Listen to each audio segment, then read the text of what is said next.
ተመልካቾቻችን ከዚህ ባሻገር የተለያዩ ሪፖርተሮቻችን በተለያየ ቦታ ይገኛሉ። እነሱም ሰዓታቸውን ጠብቀው በቀጥታ መረጃዎችን የሚያደርሱን ነው የሚሆነው። አሁን ግን ሪፖርተሮቻችን ምን መረጃዎች ይዘዋል የሚለውን እንመለከታለን። ከታምሩ እንጀምራለን። እንደምንላችኋል ሪፖርተሮቻችን። ታምሩ ምን መረጃዎችን ይዘሃል? አመሰግናለሁ። እንግዲህ አዲስ አበባን የማዘመን ተግባር በየዕለቱ እየተከናወነ ይገኛል። በተለይም ከዚህ ውስጥ የሚመደበው የከተማዋን ጽዳትና ውበት አስተማማኝ በሆነ መንገድ የማስቀጠል ስራዎች እየተከናወኑ ይገኛሉ። ይህንን ተግባር የበለጠ ሊያጠናክር የሚችል ደግሞ የባለድርሻ አካላት ስልጠና እዚህ ከአድዋ ድል መታሰቢያ እየተሰጠ ይገኛል። እኛም ይህንን መድረክ እየተካፈል እንገኛለን። ከአፍታ ደቂቃ በኋላ እመለሳለሁ። ወደ መቅደስ አመራለሁ። መቅደስ እንደምንልሻል። በኋላ ላይ ስትመለሽ ምን መረጃዎችን ይዘሽ ትመጫለሽ? አዲስ አበባ ከተማና እንግዲህ በሸገር ከተማ የሚገኙ ቄራዎች ህብረት ተመስርቷል። ከደቂቃዎች በኋላ ስመለስ የህብረቱ መመስረት ዓላማ ምንድነውና ዝርዝር መረጃዎችን የማደርሳችሁ ይሆናል። ወደ ፍቃዱ አልፋለሁ። ፍቃዱ እንደምንልሃል። ምናልባት በኋላ ላይ ስትመጣ ምን መረጃዎች ወደኛ ታደርሳለህ? እንደሚታወቀው እንግዲህ በከተማዋ ህዝብና መንግስትን ያገናኙ የተለያዩ የፊት ለፊት መድረኮች ይካሄዳሉ። በአዲስ ከተማ ክፍለ ከተማም እንግዲህ የክፍለ ከተማው የተለያዩ ጽህፈት ቤቶችና ነዋሪዎች እንደዚሁም ተገልጋዮችን ያገናኘ የንጠያቅ መድረክ ነው እየተካሄደ ያለው። በዚህ የንጠያቅ መድረክ የተነሱ ጥያቄዎችና የተሰጡ ምላሾችና ማብራሪያዎች ምን ይመስላሉ የሚለውን ከደቂቃዎች በኋላ ስመለስ የማደርሳችሁ ይሆናል። አመሰግናለሁ ሪፖርተሮቻችን። በኋላ ላይ መልስ እናገኛቸዋለን። መልካም ቆይታ።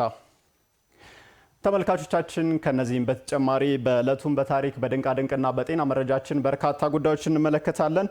የጁሊያን የዘመን አቆጣጠርን ያስተዋወቀው ሮማዊው መሪ ጁሊየስ ጃንዋሪ 1 የአዲስ ዓመት ጅማሮ ቀን መሆኑን ያበሰረበት እለት በዛሬው ቀን ነበር። ይሄንን እንግዲህ በእለቱም በታሪክ የምንመለከተው ጉዳይ ነው የሚሆነው። በድንቃድንቅ መረጃችን ደግሞ ወደ ጎን 3 ኪሎ ሜትሮችን የሚዘረጋው የመኖሪያ ህንፃ ሰሞነኛ መነጋገሪያ የሆነ ጉዳይ ነው። ይህንን ወደ እናንተ እናደርሳለን። ለአንዲት እናት መውለጃ ቀኗ ካለፈ ወይንም 42 ሳምንት በላይ ከሆናት የህክምና ክትትሏን ሳታቋርጥ የህክምና ባለሙያዎችን ምክር በማዳመጥ መውለድ እንደሚጠበቅባትም እንዲሁ በጤና መረጃችን በዝርዝር የምንመለከተው ነው የሚሆነው። ተመልካቾቻችን እነዚህን ዜናዎች እንግዲህ በቀጥታ ስርጭት ወደ እናንተ እያደረስኩ ከመላው ስቱዲዮ ባለሙያዎች ጋር ንጉሱ በቃሉ አብሬያችሁ ቆይታ አደርጋለሁ። አብራችሁን ቆዩ።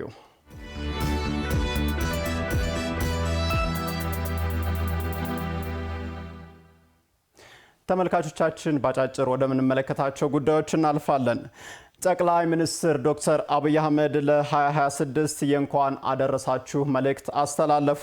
ጠቅላይ ሚኒስትር ዶክተር አብይ አህመድ ለፈረንጆቹ 2026 አዲስ ዓመት የእንኳን አደረሳችሁ መልካም ምኞት መግለጫ መልእክት አስተላልፈዋል።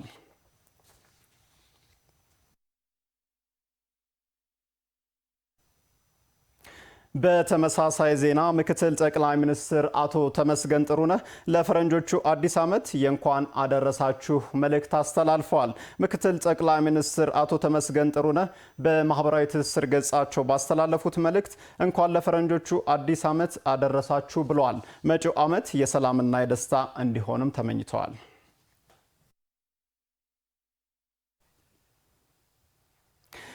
ከንቲባ አዳነች አቤቤ በፈረንጆች አዲስ ዓመት ለአምባሳደሮችና ለዓለም አቀፍ ተቋማት የእንኳን አደረሳችሁ መልእክት አስተላለፉ። የአዲስ አበባ ከተማ ከንቲባ ወይዘሮ አዳነች አቤቤ የ2026 የፈረንጆቹ አዲስ ዓመት መለወጫን ምክንያት በማድረግ በአዲስ አበባ ለሚገኙ አምባሳደሮች፣ ለዓለም አቀፍ ድርጅቶችና ለኢትዮጵያ ወዳጆች የእንኳን አደረሳችሁ መልእክት አስተላልፈዋል። ከንቲባዋ በራሳቸውና በከተማ አስተዳደሩ ስም ባስተላለፉት በዚህ መልእክት አዲሱ ዓመት የሰላምና የደስታ እንዲሆን መልካም ምኞታቸውን ገልጸዋል። አያይዘውም ባለፈው የሥራ ዘመን በከተማ አስተዳደሩና በዓለም አቀፍ ማህበረሰብ መካከል የነበረውን ጠንካራ ግንኙነትም አድንቀዋል። በመጪው 2026 ዓመትም ይህ የሁለትዮሽ ወዳጅነትና የልማት ትብብር ይበልጥ ተጠናክሮ እንደሚቀጥል ያላቸውን እምነት ከንቲባ አዳነች አቤቤ ገልጸዋል።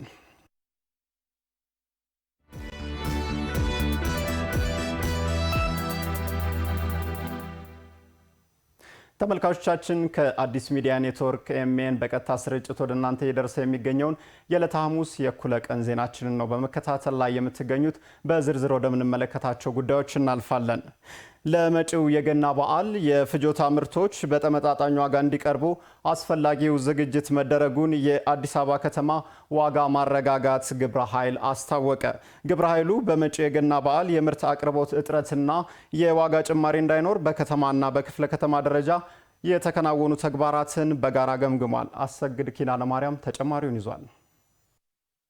የአዲስ አበባ ከተማ አስተዳደር የኑሮ ውድነትን ለማረጋጋትና የዋጋ ግሽበትን ለመቆጣጠር የከተማ አስተዳደሩ ኃላፊዎችን ያካተተ የዋጋ ማረጋጋት ግብረ ኃይል አዋቅሮ እየሰራ ይገኛል። ይህ ግብረ ኃይል መጪውን የገና በዓል ምክንያት በማድረግም የምርት አቅርቦት እጥረት እንዳይኖር ተጨማሪ እቅዶችን በማውጣትም እየሰራ ሲሆን በከተማና በክፍለ ከተማ ደረጃ የተከናወኑ ተግባራትን በጋራ ገምግመዋል። ግብረ ኃይሉን የሚመሩት የአዲስ አበባ ከተማ ምክትል ከንቲባና የኢንዱስትሪ ልማት ቢሮ ኃላፊው አቶ ጃንጥራር አባይ በበዓል ወቅት ተፈላጊ ምርቶች ላይ እጥረት እንዳይከሰት አስፈላጊው ዝግጅት ና ትስስር መፈጠሩንም ተናግረዋል። የዘይት አቅርቦታችን ምን ይመስላል፣ የእንቁላል አቅርቦት፣ የዶሮ አቅርቦት፣ የእርድ እንስሳት አቅርቦት፣ የገበያዎቹ ደግሞ አማራጭ ገበያዎች አሉ ወይ፣ ምቹ ናቸው ወይ የሚሉትን ጭምር ቸክ የማድረግ ስራ ነው እንዲሰራ ያደረግነው። ክፍለ ከተሞች ቸክ ሲያደርጉ ቆይተዋል።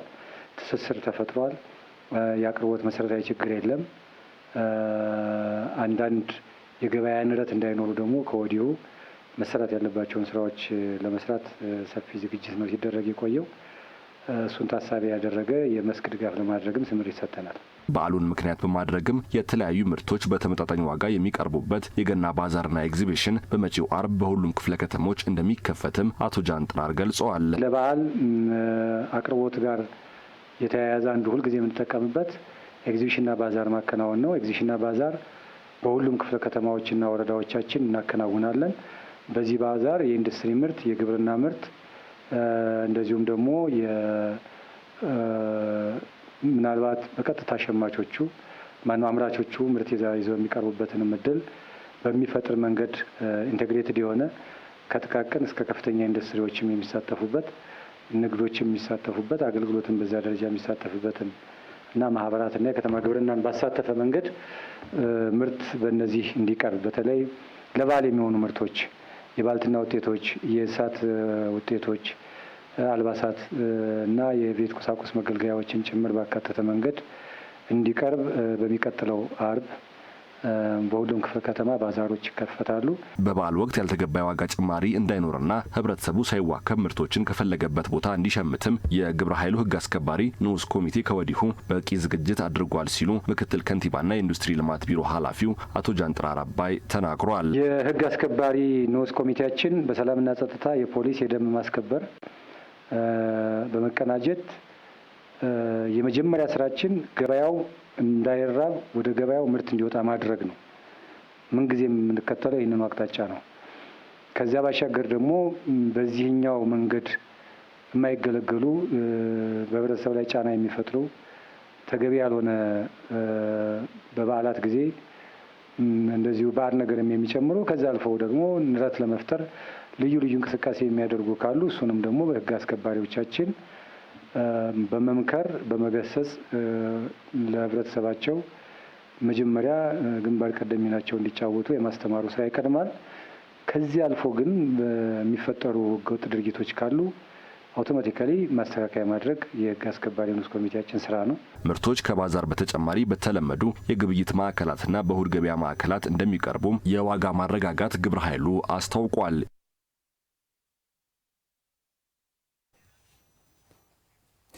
አዲስ አበባን እንደ ስሟ ጽዱና ውብ ማድረግ ያስቻሉ ተግባራትን በቅንጅት በማጠናከር የከተማዋን የቱሪስት ተደራሽነት ልናሳድግ ይገባል ሲል የአዲስ አበባ ከተማ የጽዳት አስተዳደር ኤጀንሲ አስታወቀ። ኤጀንሲው የከተማዋን የጽዳትና ውበት የማረጋገጥ ተልዕኮን ይበልጥ ለማጠናከር የሚያስችል ስልጠናም እየሰጠ ይገኛል። የስልጠና መድረኩን እየተከታተለ የሚገኘው ባልደረባችን ታምሩ ደምሴ ተጨማሪ መረጃዎችን ሊያደርሰን በቀጥታ መስመራችን ነው የሚገኘው። ታምሩ እንደምን ውለሃል? በተለይም ደግሞ እየተሰጠ የሚገኘው ስልጠና ዋና ዋና ነጥቦችና ዓላማው ምንድን ነው? አመሰግናለሁ። እንግዲህ እንደሚታወቀው መዲናችን አዲስ አበባ ከቅርብ ጊዜ ወዲህ በርካታ የልማት ስራዎችን እያከናወነች ትገኛለች። ከነዚህም መካከል ደግሞ በቀዳሚነት የሚጠቀሰው ቀደም ሲል ትወቀስበት የነበረው አስቀያሚ ገጽታዎችን በመቀየር ዛሬ ላይ ለነዋሪዎቿም ብሎም ለጎብኚዎቿ ውብና ምቹ የሆነች ከተማን የመፍጠሩ ሂደት ተጠናክሮ ቀጥሏል። እንግዲህ ይህንን ተልዕኮ በዋናነት ተቀብሎ ደግሞ እያስፈጸመ የሚገኘው የአዲስ አበባ ከተማ የጽዳት አስተዳደር ኤጀንሲ ነው። ይህ ተቋም ከተማዋን ውብና ጽዱ የማድረግ ኃላፊነት በአዋጅ ጭምር የተሰጠው ነው። እንግዲህ ይህንን ተልዕኮውን ነው የተሻለ ለማድረግና የከተማዋን ገጽታ በዘላቂነት ለማሳደግ የሚያስችሉ ተግባራትን ያከናውኑልኛል ሲል የሚመለከታቸው ባለድርሻ አካላት ላይ የስልጠና እየሰጠ የሚገኘው። ይህ ስልጠና ሁለት ነጥቦች ላይ ያተኮረ ነው። አንደኛው በዋናነት የከተማዋን ውብና ማራኪ ገጽታ ለማስቀጠል የሚያስችሉ ተግባራትን እንዴት እናከናውን የሚል ሲሆን፣ ሁለተኛው ደግሞ በተቋሙ የሚሰጡ አገልግሎቶችን ፈጣን፣ ዘላቂና በቴክኖሎጂ የተደገፉ ለማድረግ የሚያስችለውን ላይ ያተኮሩ ስልጠናዎች እየሰጠ ይገኛል። እንግዲህ በዚህ ስልጠና ላይ የመክፈቻ ንግግር ያደረጉት የአዲስ አበባ ከተማ ዋና ስራ አስኪያጅ ኢንጂነር ወንድሙ ሴታ ናቸው። ኢንጂነር ወንድሙ ሴታ በዚህ መድረክ ላይ የጽዳትና ውበት ስራ የዕለት ተዕለት ተግባር ነው፣ የአንድ ቀን ስራ ብቻ አይደለም። ይህንን ተግባር ደግሞ ከህብረተሰቡ ጋር በማስተሳሰር ልናከናውነው ይገባል። መዲናችን አዲስ አበባ ከዚህ ቀደም የምትታወቅበትን ገጽታ አይደለም ዛሬ ላይ ያላት። ሁሉም ሰው ሊያያትና ሊጎበኛት የሚጓጓላት ከተማን እየፈጠር እንገኛለን። ይህን ተግባር ደግሞ በዋናነት በዘላቂነት ለማስኬድ ዛሬ እዚህ የተሰበሰባቸው አካላት ተግባርና ኃላፊነታችሁ ላቅ ያለ ነው የሚል መልእክት አስተላልፈዋል። እንግዲህ ኢንጂነር በዚሁ መድረክ ላይ አያይዘውም ከቤት የሚወጡ ቆሻሻዎችን በአግባቡ በመለየት ወደ ሀብትነት ልንጠቀምባቸው ይገባል፣ ከዚህም ከሌሎች ዓለማትም ልንማር ይገባል የሚል መልእክትን አስተላልፈዋል። እዚሁ መድረክ ላይ የተገኙት የጽዳት አስተዳደር ዋና ዳይሬክተሩ ደግሞ አቶ ደሳለኝ ደሲሳ ናቸው። እሳቸውም በአገልግሎት አሰጣጥ በኩል የሚስተዋሉ አንዳንድ ክፍተቶችን ማረም ይገባናል፣ ለዚህ ደግሞ ተቋሙ የሚሰጣቸውን አገልግሎቶች በቴክኖሎጂ የማስደገፍ ስራዎችን ልናጠናክር ይገባል የሚል መልእክታቸውን አስተላልፈዋል። መልካም። ምናልባት ከተማዋን በማዘመን ሂደት ውስጥ ደረጃውን የጠበቀ የጽዳትና ውበት ተግባራትን በቀጣይነት ለማረጋገጥ በሚያስችሉ ጉዳዮች ላይ በመድረኩ ምን ሀሳቦች ተነሱ?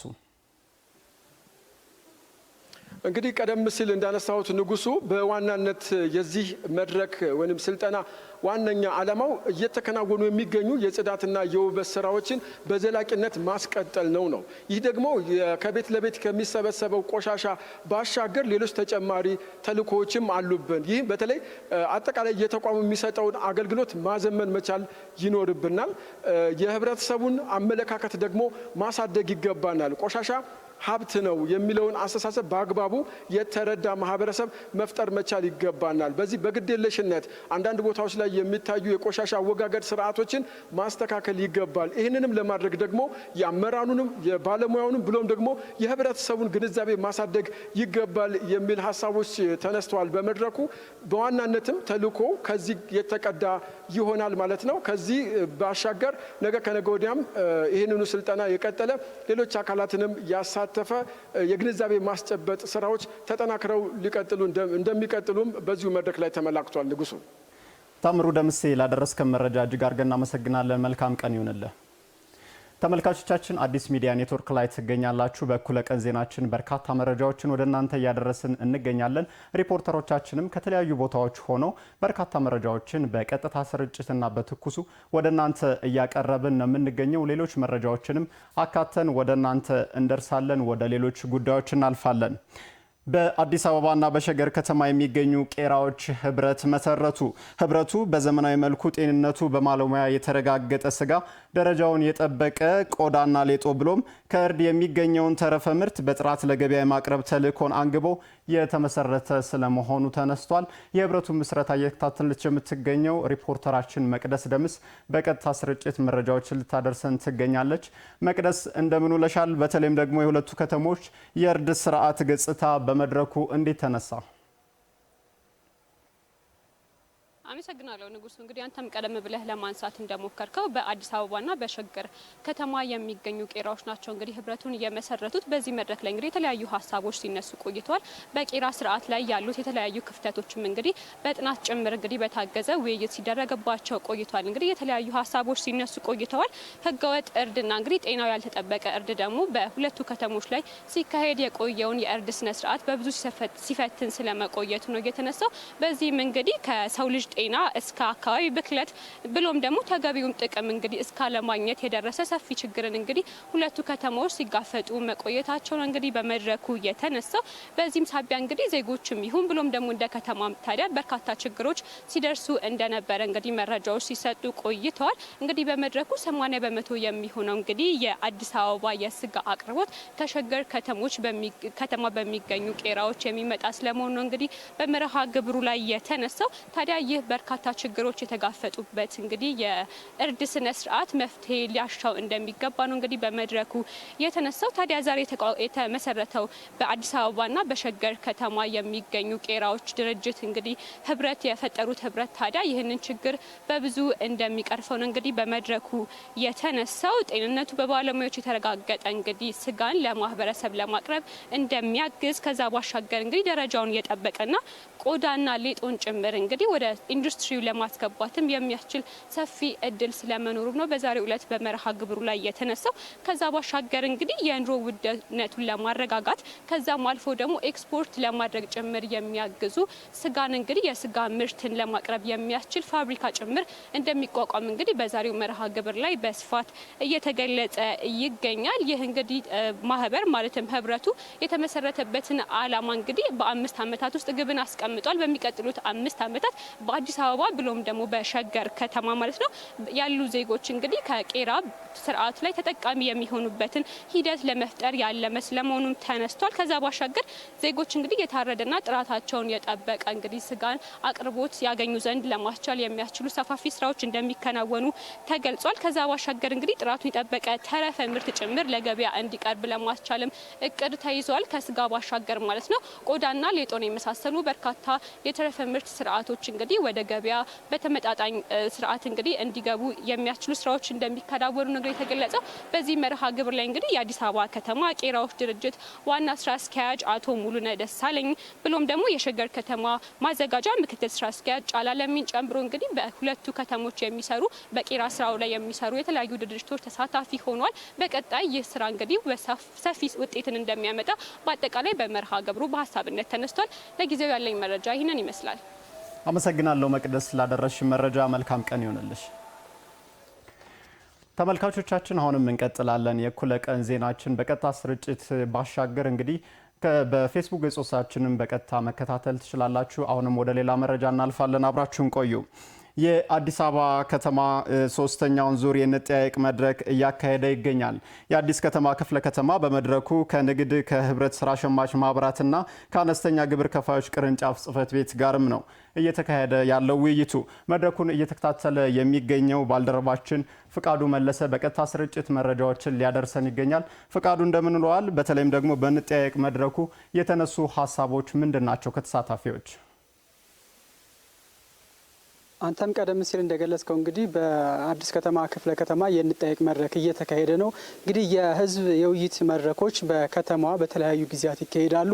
እነዚህ የውይይት መድረኮች ደግሞ በተለይም ተገልጋዩና የከተማዋ ነዋሪ በመንግስት አገልግሎት እንደዚሁም ደግሞ በልማትና በመልካም አስተዳደር ስራዎች ጋር ተያይዞ የሚያነሷቸውን ጥያቄዎች አፋጣኝ ምላሽ ለመስጠት አይነተኛ ሚና እየተወጡ ያሉ መድረኮች ናቸው። እንግዲህ የንጠያየቅ መድረክም በከተማዋ በተለያዩ ክፍለ ከተሞች እየተካሄደ ይገኛል። ዛሬ የተገኘ በአዲስ ከተማ ክፍለ ከተማም ለሶስተኛ ዙር ነው እንግዲህ ከሰሞኑን ከተለያዩ ጽህፈት ቤቶች ጋር ውይይት ሲያደርግ ነበረ። አገልጋዮችንና ተገልጋዮችን ያገናኘ እንደዚሁም የክፍለ ከተማውን ነዋሪዎችን ከስራ ኃላፊዎች ጋር በቀጥታ ያገናኘ መድረክ ነው። በዛሬው መድረክ ደግሞ የንግድ ጽህፈት ቤት፣ የህብረት ስራ ጽህፈት ቤትና በገቢዎች ቢሮ የአዲስ ከተማ ክፍለ ከተማ አነስተኛ ግብር ከፋዮች ቅርንጫፍ ጽህፈት ቤት የስራ ኃላፊዎች በተገኙበት ነው የንጠያየቅ መድረኩ የተካሄደው። በዚህም እንግዲህ የውይይቱ ተሳታፊዎች የተለያዩ ጥያቄዎች ጥያቄዎችን አንስተዋል። ከገቢዎች ጋር በተያያዘ ስናነሳ እንግዲህ የአዲስ ከተማ እንደሚታወቀው የንግድ ማዕከል ነው። ትልቁ መርካቶ የገበያ ማዕከል የሚገኝበት ነውና ከዚህ ጋር ተያይዞ አጠቃላይ በክፍለ ከተማው የደረሰኝ ቁጥጥር ስራዎች ተጠናክረው መቀጠላቸውን አንስተዋል። በተለይም ደግሞ ከዚህ በፊት ሲያጋጥሟቸው የነበሩ ከስነ ምግባር ከተቆጣጣሪዎች ጋር ተያይዞ የስነ ምግባር ጉድለቶች እንደነበሩና አሁን ደግሞ በቴክኖሎጂ የተጀመረው ስራ የተሻለ ስራ መሆኑን እያነሱ ነበረ። ነገር ግን አሁንም የደረሰኝ ቁጥጥር ስራው ተጠናክሮ ሊቀጥል ይገባል የሚል ጥያቄ አንስተዋል። ከዛ ባለፈ ደግሞ የንግድ ፈቃድ እድሳት ለማድረግ እንግዲህ ክሊራንስ በወቅቱ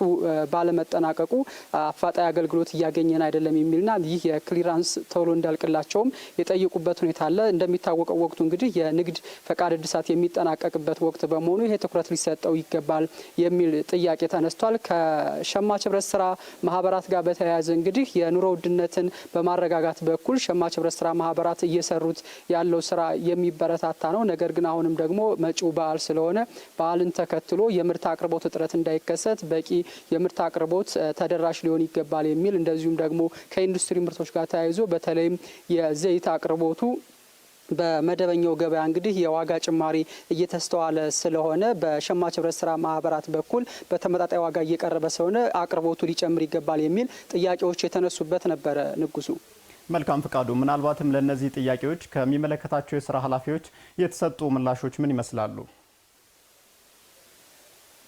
እንግዲህ የስራ ኃላፊዎቹም ቀጥታ ለእነዚሁ ጥያቄዎች ምላሽ ሰጥተዋል። በምላሻቸውም በተለይም ከገቢዎች ጋር የተያያዘውን ብናነሳ እንግዲህ ክሊራንስ በወቅቱ እንዲስተናገዱ እንግዲህ ባሉት ቀሪ ቀናት ውስጥ እንዲያጠናቅቁ እድሳታቸውንም እንዲያጠናቅቁ በቀንም በምሽትም እንግዲህ አገልግሎት ሰዓትን በማራዘም ከማለዳ ቀደም ብሎ በመግባት እንደዚሁም ደግሞ እስከ ምሽት ድረስ አገልግሎት በመስጠት ባሉት ቀናት ለማጠናቀቅ ትኩረት ሰጥቶ እንደሚሰራ ምላሽ ተሰጥቷል። ከደረሰኝ ጋር በተያያዘ እንግዲህ የቁጥጥር ስራው ተጠናክሮ እንደሚቀጥል ነው። በተለይም ደግሞ ከስነ ምግባር ጉድለት ጋር በተያያዘ የሚስተዋሉ የነበሩ ችግሮችም ቀደም ሲል ነዋሪዎቹም የውይይት ተሳታፊዎችም እንዳነሱት እንግዲህ ቴክኖሎጂው መልሶታል። አሁንም የቴክኖሎጂ አሰራሮች ተጠናክረው ይቀጥላሉ። እንደዚሁም ደግሞ ህጋዊ የንግድ ስርዓት በክፍለ ከተማው እንዲሰፍን የቁጥጥር ስራው ከሌሎች ተቋማትም ጋር በቅንጅት ይሰራበታል የሚል ምላሽ የተሰጠበት ነው። እንደዚሁም ከሸማች ህብረት ስራ ማህበራት ጋር በተያያዘ እንግዲህ የክፍለ ከተማው የህብረት ስራ ጽህፈት ቤት በሰጡት ኃላፊ በሰጡት ምላሽ የኑሮ ውድነትን ለማረጋጋት እንግዲህ መጪው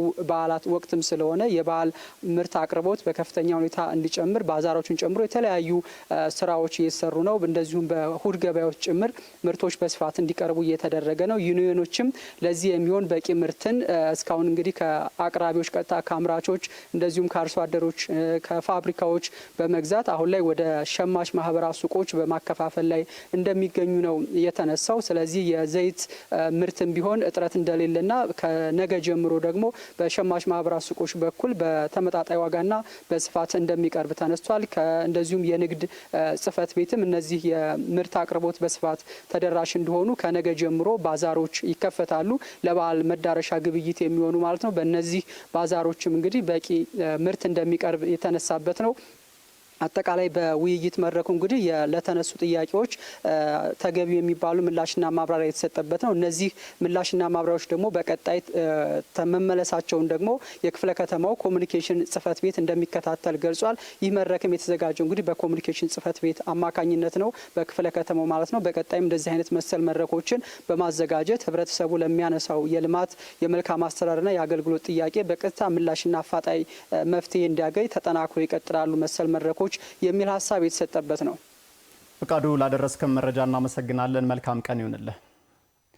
ተመልካቾቻችን አሁንም ዜናዎቻችን እንደቀጠሉ ናቸው። ከምልክቶች በኋላ ስንመለስ ደግሞ ሌሎች መረጃዎችን እንመለከታለን። አብራችሁን ቆዩ።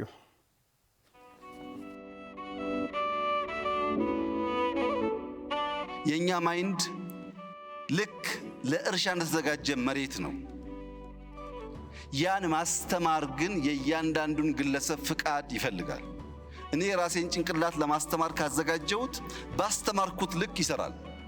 ጭንቅላታችን ማስተማር ካልፈቀድና ካልወደድን ደግሞ ዓለም ሲሄድ እንቀራለን። ያ እንዳይሆን ይህን ቢዩቲፉል ማይንድ በማስተማር ሁላችን ተባበር፣ በትብብር እንመን፣ በመደበቅ ሳይሆን በመተባበር እንመን። በኤአይ ዘመን መደበቅ የሚባል ነገር ስለማይሰራ እያንዳንዱ መሪ ፕራግማቲክ ሆኖ ተምሮ ጄኔሬሽን ለመፍጠር የሚሰራ ከሆነ እመኑኝ ኢትዮጵያ አፍሪካ ውስጥ የቴክኖሎጂ ጌትዌይ እና ለቴክኖሎጂ ምቹ የምትባል ሀገር መሆን ትችላለች። ያ እንዲሆን ግን እያንዳንዳችን ፈቅደን መማር፣ ለተማሩት ደግሞ አስቻይ ሁኔታ መፍጠር ያስፈልጋል። ያንን ካደረግን ዲጂታል 2030 ተአምራዊ ነገር ይዞ እንደሚመጣ ጥርጥር የለኝም። በ2036 በአፍሪካ ትልቁ ኢኮኖሚ የሚሆነው የኢትዮጵያ ኢኮኖሚ ነው።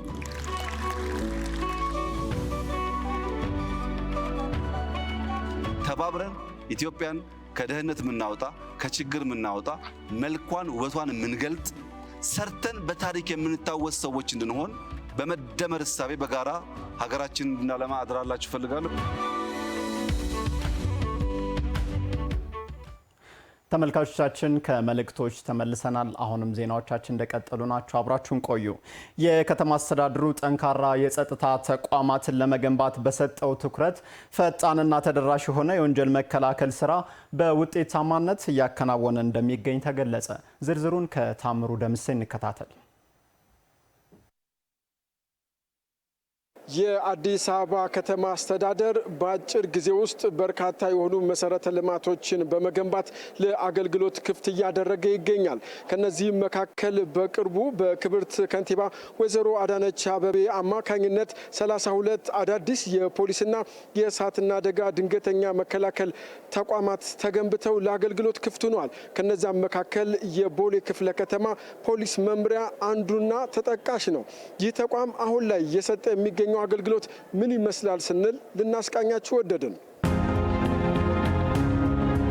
ምክትል ኮሚሽነር አድማሱ ኢፋ በቦሌ ክፍለ ከተማ ፖሊስ መምሪያ ኃላፊ ናቸው። ፖሊስ መምሪያው ቀደም ሲል የራሱ የሆነ ምቹ የስራ ቦታ ካለመኖሩ ጋር ተያይዞ ስራዎችን አስቸጋሪ በሆነ መንገድ ይመሩ እንደነበር ገልጸው ዛሬ ላይ የከተማ አስተዳደሩ በሰጠው ልዩ ትኩረት በአጭር ጊዜ ውስጥ ዘመናዊ የሆነ ህንፃ በመገንባቱ በህግ ጥላ ስር ያሉ ተጠርጣሪዎችም ጭምር የሰብአዊ ክብር በጠበቀ መልኩ አገልግሎት መስጠት መጀመሩን ይገልጻሉ። ምቹ የስራ አካባቢ አልነበረንም። ይህንን የከተማ አስተዳደሩ በአፋጣኝ ጊዜ በአጭር ጊዜ ይህን የመሰለ ህንፃ ገንብቶልን የተጠርጣሪዎች ማቆያ ያው እንደምታዩት በጣም የሚያምር ነው። በጣም ደስ የሚል ነው። በቂ ብርሃን ያገኛሉ፣ ልብሳቸውን ያጥባሉ፣ ወጥቶ ይጫወታሉ። እስር ቤት በማይመስል አይነት መንገድ በለመን ነው ከለመን ነው እስር ቤት ውጪ የሰዎች የዜጎች ሰብአዊ መብት ተጠብቆ እየተስተናገዱ ያሉበት ሁኔታ ነው ያለው። ፖሊስ መምሪያው የራሱ የሆነ ህንፃ እንዲኖረው በመደረጉ ሰነዶች በዚህ መንገድ እንዲደረደሩ ማድረግ አስችሏል። ይህም አንድም የፖሊስ አባላትን የስራ ሂደት ያቀለለ፣ ለተገልጋዩ ደግሞ ፈጣን የሆነ አገልግሎት እንዲያገኝ የሚያስችል አቅምን ፈጥሯል። ባለጉዳዮችን ለማስተናገድ በጣም የተቸገረበት ሁኔታ ነበረ። አሁን ግን በምታዩት መልኩ በሚያምር መልኩ በሼፍት እንዲተደርድሮ እኛም ባንኖር ቀጣይ ለሚለው ሰው በቀላሉ መዝገቦችን አውጥቶ መስራት የሚችልበት ባለጉዳይ የምናስተናግድበት በብርሃን በእንደዚህ ሰዓት በመሆኑ ከበፊቱ አሁን የተሻለ ነው። ፖሊስ መምሪያው ሰነዶችን በአግባቡ አደራጅቶ ከመያዝ ጎን ለጎን የወረቀት ስራዎችን ለማስቀረት የሚያስችሉ ዘመናዊ የመረጃ አያያዝ ተግባራትን እያከናወነም ይገኛል። 24 ሰዓት የሚሰራበት ክፍል ነው። እለቱን የታየው አዳዲስ የሚመጡ መዝገቦችን፣ ወንጀሎችን እየመዘገበ አሁን ባለው ወደ ዲጂታል ወደ ኮምፒውተር አዲስ ወንጀሎችን እያስገባን ያለንበት በሲስተም የምንጠቀምበት ሁኔታ ነው ያለው። እያደረግነው ያለው ምልከታ እንደቀጠለ ነው። የህግ ታራሚዎችም ሆኑ የፖሊስ አባላት ህመም ሲያጋጥማቸው በሕክምና ትዕዛዝ መሰረት ከዚህ ክፍል መድኃኒቶችን የሚያገኙበት ሁኔታ እንዳለ ለመመልከት ችለናል። ይህ የፖሊስ መምሪያው የከተማዋን ሰላምና ደህንነት ከማረጋገጥ ባለፈ የፖሊስ አባላትንም ጤና ከመጠበቅ አንጻር አይነተኛ ሚና እየተጫወተ እንደሚገኝም እየተመለከት እንገኛለን። 24 ሰዓት አገልግሎት ነው የምንሰጠው። እሁድና ቅዳሜንም ጨምረን እንሰራለን። በየትኛውም ሰዓት አባሉ ቢጎዳ ኦፕን ነው፣ ዝግጁ ሆነን ነው አገልግሎት የምንሰጠው ማለት ነው። እስረኛንም ጠቅልሎ በጣም ብዙ እስረኞች በጣም ብዙ አባሎችን ሕክምና ይሰጣል። ምክትል ኮሚሽነሩ ምቹ የስራ ቦታ መፍጠር ብሎም ተግባራትን በቴክኖሎጂ ማስደገፍ መቻሉ በክፍለ ከተማው ሰላምና ደህንነትን ማረጋገጥ እንዳስቻለ ጠቅሰው በአለፉት 5 ዓመታትም በክፍለ ከተማ ወንጀል መቀነስ መቻሉን ገልጸዋል። ዋነኛው የፖሊስ ተግባር ወንጀልን መከላከልና ተፈጽሞም ሲገኝ መርምሮ ለሕግ ማቅረብ ነው። ሌላ ተግባር የለውምና እነዚህ ሁለቱ ስራዎች በተሳካ መንገድ ተከናውነዋል። ላለፉት 5 ዓመታት በተከታታይ የወንጀል ምጣኔ በሰፊ ልዩነት እየቀነሰ የመጣበት ሁኔታ አለ። በዚህ ዓመት እንኳን እንደ ቦሌ ክፍለ ከተማ በመቶኛ 32% ወንጀል ቀንሷል። ተቋሙ የተለያዩ አገልግሎቶችን ለመጠቀም የመጡ ባለጉዳዮችም ተቋሙ ምቹ የስራ ቦታ እንደፈጠረ ገልጸው በዚህም ፈጣን አገልግሎት ማግኘት እንደቻሉም ተናግረዋል። እኔ የመጣሁት እዚህ ተጋጭቼ ነው የመጣሁት። ትንሽ የአክሲደንት አጋጥሞኝ ነው የመጣሁት እና ለመጀመሪያ ጊዜ ነው የመጣሁት። ምንም ልምድ አልነበረኝም ምናምን ልምድ በመስጠት ምናምን የሚያግዙ አባሎች አሉ። አሪፍ ነው እና አሪፍ ነው። መስተንግዷቸው አሪፍ ነው። በዚሁ ይቀጥል። ስርዓት እያስተናገዱ ነው። ከዛሬ ጋር 3 ቀን ነው የመጣሁት። ምንም የተጓጓለኝ ነገር የለም። የአዲስ አበባ ከተማ ለተቋም ግንባታ ትኩረት በመስጠቱ ከተማዋን ወደ ስሉጥ ከተማነት ከማሳደግም በተጨማሪ የወንጀል ምጣኔ እንዲቀንስም አስችሏል። አዲስ አበባ ዩኒቨርሲቲ በ75 ዓመታት ጉዞ በርካታ የሰለጠነ የሰው ኃይልና ችግር ፈቺ የሆኑ ጥናቶችን ለሀገሪቱ በማበርከት የላቀ ሚና መጫወቱን የዩኒቨርሲቲው ተጠባባቂ ፕሬዝዳንት ዶክተር ሳሙኤል ክፍሌ ተናገሩ። ዩኒቨርሲቲው በቀጣይም ከአፍሪካ ቀዳሚው የምርምር ልዕቀት ማዕከል በመሆን የኢትዮጵያን የብልጽግና መሰረት ለማረጋገጥ በትኩረት ይሰራል ብለዋል ፕሬዝዳንቱ። ዝርዝሩን አለሙ ይላል አዘጋጅቶታል። መሐመድ ኑር አሊ እንደሚከተለው ያቀርበዋል። አንጋፋው የአዲስ አበባ ዩኒቨርሲቲ ባለፉት 75 ዓመታት ጉዞ የመማር ማስተማር ስራዎቹ ኢትዮጵያን የመሩና ምጣኔ ሀብቷን የቀየሩ በርካታ ምሁራኖችን አፍርቷል። በምርምር ስራዎቹም ቁልፍ ችግር ፈቺ መፍትሄዎችን በማፍለቅም ለሀገር ልማትና እድገት የላቀ ሚና ሲያበረክት ቆይተዋል። የአዲስ አበባ ዩኒቨርሲቲ ዘንድሮ 75ኛ ዓመት የአልማዝ ኢዮቤልዩ በተለያዩ መርሃ ግብሮች እያከበረ ባለበት ወቅት የዩኒቨርሲቲው ተጠባባቂ ፕሬዝዳንት ዶክተር ሳሙኤል ክፍሌ እንደተናገሩት ዩኒቨርሲቲ በ75 ዓመታት ጉዞ ከፍተኛ የሰለጠነ የሰው ኃይል በማበርከት ለሀገሪቱ እድገት የማይተካ ሚና ሲያበረክት ቆይተዋልም ብለዋል። ላለፉት 75 ዓመታት ወደ 300 ሺህ የሚጠጉ በዲፕሎማና በዲግሪ በማስተርስ በፒኤችዲ ማስመረቅ የቻለ አንጋፋ ተቋም ነው። ትልቁ ስኬት የኢትዮጵያ የሰው ኃይል ልማት በእጅጉ ደግፏል። የከፍተኛ ትምህርት መስፋፋትም ቀዳሚ ሆኖ መርቷል። ለትምህርት መስፋፋትን በሀገራችን በኩሉን አስተዋጽኦ አድርጓል። አንጋፋው የአዲስ አበባ ዩኒቨርሲቲ ለ75 ዓመታት ባከናወናቸው ተግባራት ኢትዮጵያን የሚመጥን ተቋም መገንባት መቻሉን የጠቀሱት ፕሬዝዳንቱ እስካሁን ባበረከታቸው የምርምር ስራዎቹ ቀዳሚና ስኬታማ ዩኒቨርሲቲ ለመሆን በቅቷል ብለዋል። ዩኒቨርሲቲው ራስ ገዝ በሆነበት ወቅት ላይ 75ኛውን ዓመት ሲያከብር ያለፈውን ለማጽናትና መጪውን ተግባራቶች ለማለም እድል የሚፈጥር መሆኑን ተናግረዋል። ኢትዮጵያን የሚመጥን ተቋም ለማድረግ በእጅጉ አስቦ ለመስራት ትልቅ እድል ስለፈጠረ ይህንን 75 ዓመት ያለፈውን ለማክበር ለሚመጣው ደግሞ በእጅጉ ለማለም ሆነሪንግ አወር ፓስት ሪኢማጂኒንግ አወር ፊውቸር በሚል የተዘጋጀ ነው። ያለፉትን እንዘክራለን፣ እናስባለን፣ ለሚመጣው ደግሞ በትልቁ እንተልማለን። በዚህ ምክንያት 75ኛው ዓመት ማክበር ትልቅ ትርጉም ያለው አከባበር ስለሆነ በዚህ ነው የተነሳሳ ነው። ዩኒቨርሲቲው በቀጣይም ከአፍሪካ ቀዳሚ የምርምርና ልህቀት ማዕከል በመሆን የኢትዮጵያን የብልጽግና መሰረት ማረጋገጥ፣ መፍትሄዎችን ማፍለቅ ዋነኛ ትኩረቶቹ እንደሚሆኑ ፕሬዝዳንቱ ተናግረዋል። ትልቁ የመጨረሻው እቅዱ የአዲስ አበባ ዩኒቨርሲቲ የኢትዮጵያ የመፍትሄ አካል መሆን ነው። ከዛ ውጭ ሌሎች ዝርዝሮች ይኖሩታል። በአፍሪካ ቀዳሚ መሆን፣ በዓለም ስመጥር መሆን፣ ብዙ ሰው ማስመረቅ፣ ብዙ ማሳተም፣ ብዙ ቴክኖሎጂ ማውጣት ሁለተኛ ደረጃ ግን የኢትዮጵያ ሀገራችን የብልጽግናዋ መሰረት የሚሆን የመፍትሄ አንድ አካል መሆን ነው አዲስ አበባ ዩኒቨርሲቲ መዳረሻ ግቡ። ዩኒቨርሲቲው 75ኛ ዓመቱን የተለያዩ መርሃ ግብሮችን በማዘጋጀት ሲያከብር የቆየ ሲሆን ተማሪዎችንም ባሳተፈ መልኩ የጥያቄና መልስ እንዲሁም አጫጭር የፊልም ውድድሮችን አካሂዷል። ተመልካቾች አሁንም የእኩለ ቀን ዜናዎቻችን እንደቀጠሉ ናቸው። እንቀጥላለን። አገልግሎት መስጠት ከጀመረ 4 ዓመታትን ያስቆጠረው አብርሆት ቤተ መጻሕፍት 4 ዓመቱን በማስመልከት የመጽሐፍት አውደ ርዕይ ተካሂዷል። በአውደ ርዕዩ በርካታ መጽሐፍ አቅራቢዎች የተሳተፉ ሲሆን እንደዚህ አይነት ፕሮግራሞችም የንባብ ባህልን እንደሚያሳድጉ ተገልጿል። ጸጋ ታደለ ዝርዝሩ እንደሚከተለው ታቀርባለች። አብርሆት ቤተ መጻሕፍት አገልግሎት መስጠት ከጀመረ 4 ዓመታትን አስቆጥሯል። ይህንን በማስመልከትም የመጽሐፍት አውደ ርዕይ አዘጋጅቷል። በርካታ መጽሐፍት አቅራቢዎች የተገኙበት አውደ ርዕዩ የንባብ ባህልን ለማዳበር ብሎም በቀላሉ ሊገኙ የማይችሉና ሁሉንም የእድሜ ክልል ያማከሉ መጽሐፍትን ለማግኘት እንደሚረዳ ተነግሮለታል። አንደኛ ነገር ቤተሰቦች ልጆቻቸውን ይዘው የከተማው ውበት በጣም ስለሚያምር ወክ በሚያደርጉበት ሰዓት እግረ መንገድ እንደዚህ አይነት ነገሮችን ሲያሳዩቸው ልጆች መጽሐፍትን የመግዛት ባህላቸው ያድጋል። ሁለተኛ ነገር በርካታ የጥንት መጽሐፍትም አዳዲስ መጽሐፍትም በተመጣጣኝ ዋጋ ለህብረተሰቡ ተደራሽ ይደረጋል። ባዛር ሲሆን ከ20% ጀምሮ ቅናሽ ስላለው ማለት ነው። ዋነኛው ዓላማችን ልጆችን በጨዋታ ማስተማር ነው። ጨዋታ ትልቅ ፓወርፉል የሆነ ቱል ብዙ ያልተጠቀምንበት ነው። ስለዚህ ልጆችን በጨዋታ ማስተማር የምንችልባቸው ሚንሶች ምንድናቸው ብለን ስንፈልግ ዲስከቨር ያደረግናቸው ነገሮች ናቸው። አሁን ላይ በተለይ ኤግዚስቲንግ ላይ ከካሪኩለሙ ላይ ያሉትን ልጆች መማሪያዎች ወደ ጨዋታ ቀይረ ነው ልጆች እየተጫወቱ እንዲማሩባቸው ነው እያደረግን ያለ ነው። በስነ ምግባርና በእውቀት የታነጸ ዜጋን ለማፍራት ወላጆች ለልጆቻቸው የሚያነቡትን መጽሐፍ በመምረጥና በማበረታታት ኃላፊነታቸውን መወጣት እንዳለባቸውም መጽሐፍ አቅራቢዎቹ ጠቁመዋል። ሌላ ነገር ይዘው ኬክ ይዘው ከመሄዱ ለልጆቻቸው ልደት መጽሐፍትን ቢለመድ መዳረስ ይችላል። ልጆቹ ለምን ልደታቸው የተሰጣቸውን ስጦታ እንደ ትልቅ ነገር ነው የሚያዩት። ለልጆቻችሁ መጽሐፍ ግዙላቸው፣ መጽሐፍ እንዲያነቡ አድርጓቸው።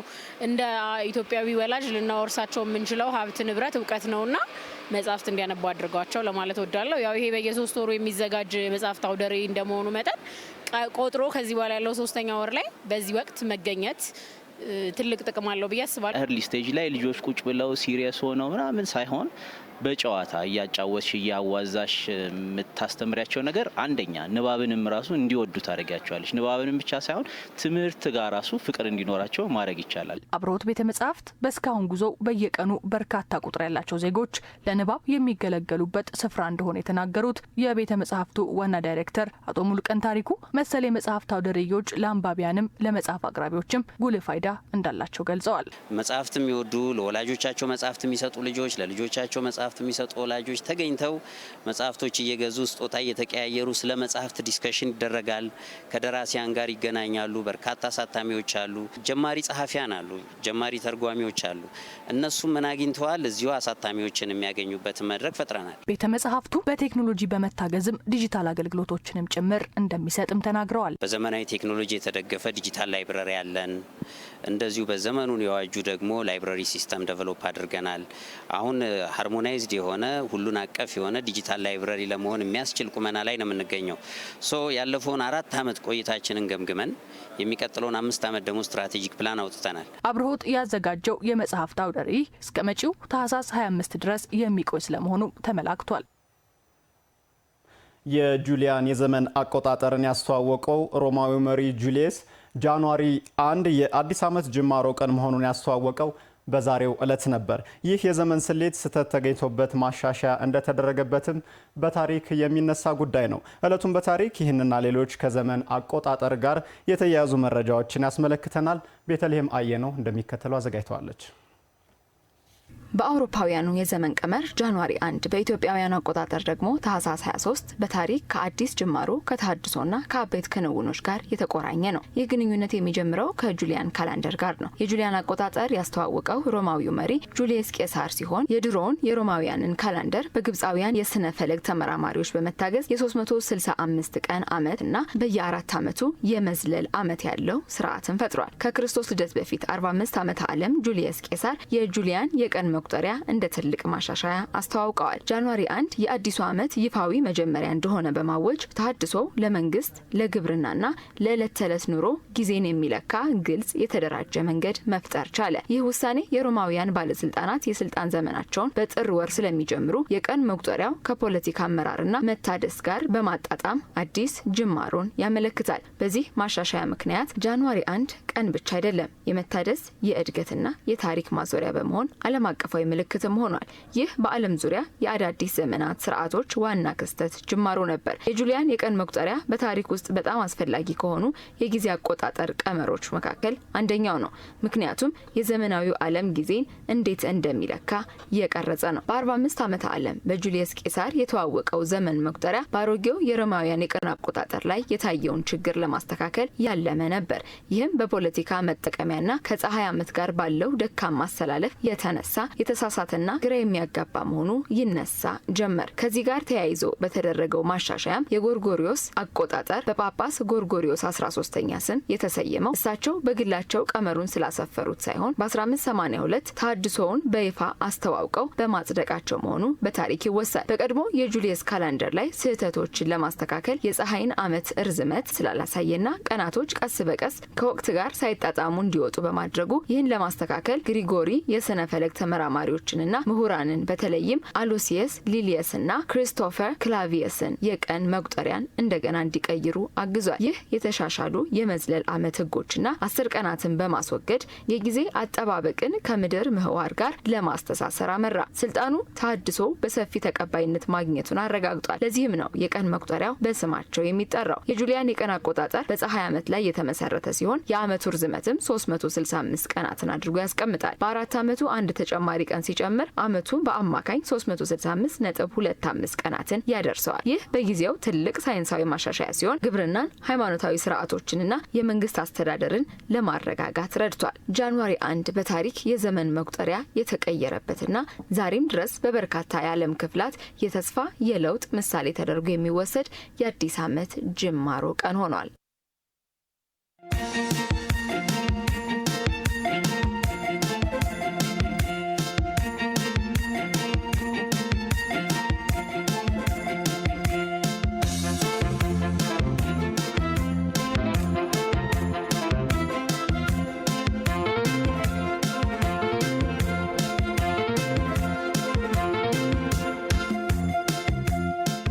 አባቴ ሰላም ነው ጋሺ፣ እንደምን አሉ? እንኳን አደረሰው። ከብዙ ዓመታት በኋላ ተገናኝተን ልንጨፍር ስናስብ እሱ የሚለው ሌላ እሱ የሚለው ሌላ እኔ የምለውና ሁላችንም አልተግባባንምና ለምን ማን ትክክል እንደሆነ አዋቂ ሰው አንጠይቅም ከመጨፈራችን በፊት ብለን ነው እንደው የወዳጆቻችን ቤት እየሄድን በጭፈራ እንኳን አደረሳችሁ ልንላቸው አስበን ነው።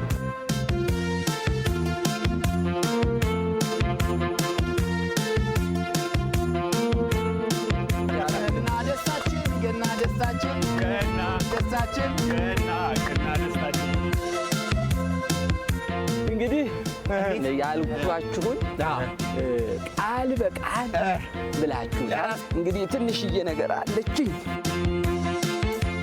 እንኳን ለገና በዓል በሰላም አደረሳችሁ።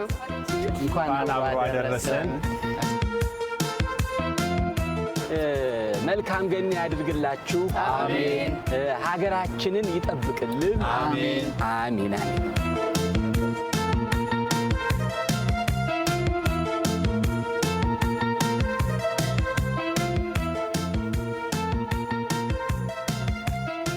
እንኳን ለገና በዓል በሰላም አደረሳችሁ። አዲስ ሚዲያ ኔትወርክ መልካም በዓል።